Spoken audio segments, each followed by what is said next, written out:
కరీంనగర్ జిల్లా మానకొండ నియోజకవర్గ వ్యాప్తంగా పోలింగ్ ప్రశాంతంగా కొనసాగుతుంది. 8 గంటలకు ఓటర్లు తమ ఓటు హక్కు వినియోగించుకునేందుకు పోలింగ్ కేంద్రాలకు తరలివస్తున్నారు. పోలింగ్ కేంద్రాల వద్ద పోలీసులు ప్రత్యేక బందోబస్తు ఏర్పాట్లు చేశారు. పోలింగ్ కేంద్రానికి 100 మీటర్ల దూరంలో ఆయా అభ్యర్థుల శిబిరాలను ఏర్పాటు చేశారు. మానకొండూరులో స్థానిక ఎమ్మెల్యే డాక్టర్ కవ్వంపల్లి సత్యనారాయణతో పాటు ఆయన సతీమణి డాక్టర్ అనురాధ తమ ఓటు హక్కును వినియోగించుకున్నారు. తిమ్మాపూర్ మండల కేంద్రంలో జెడ్పీ హై స్కూల్ పోలింగ్ కేంద్రాన్ని సిపి సందర్శించారు. ఆయా పోలింగ్ కేంద్రాల్లో ఎస్ఐలు గట్టి బందోబస్తు ఏర్పాటు చేశారు. సాయంత్రం 4 గంటల వరకు పోలింగ్ కొనసాగుతుంది. పోలింగ్ కూడా పొద్దున్న 8 o'clock నుంచి మొదలైంది. అన్ని చోట మన పోలీస్ సిబ్బంది పోలింగ్ లొకేషన్స్లో డ్యూటీస్ 8 o'clock ముందు నుంచే డిప్లాయ్మెంట్ చేయడం జరిగింది.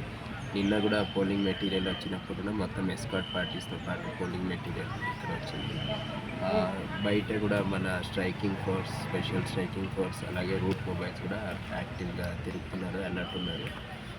ఎటువంటి ఇన్సిడెంట్స్ లేకుండా మన పోలీస్ సిబ్బంది పొద్దున నుంచి కూడా అలర్ట్ ఉన్నారు. అలాగే ఇప్పుడు 4 గంటలకి పోలింగ్ అయిపోతుంది కాబట్టి 4 గంటల తర్వాత కూడా పోలింగ్ మెటీరియల్ ఇక్కడ నుంచి స్ట్రాంగ్ రూమ్ వెళ్ళే వరకు కూడా మొత్తం సెక్యూరిటీ ఏర్పాటుతో పాటు ఎస్కార్ట్ చేయడం జరుగుతుంది. ఎంతమంది టోటల్ మన కమిషనరేట్ పరిధిలో 400 పైన పోలీస్ సిబ్బంది డిప్లాయ్ చేయడం జరిగింది. అన్ని కాంపోనెంట్స్ కూడా ఇక్కడ పోలింగ్ లొకేషన్లో ఉండే స్టాటిక్ ఫోర్స్, అలాగే మొబైల్ ఫోర్సెస్ అన్నీ కూడా టోటల్ డిప్లాయ్ చేయడం. అలాగేం లేదు, ఎక్కడెక్కడ బయట తిరుగుతున్నారు మన పార్టీస్ అన్నీ యాక్టివ్గా. ఏదైనా అలాగే వస్తే కూడా అటెండ్ అవ్వడానికి వేసి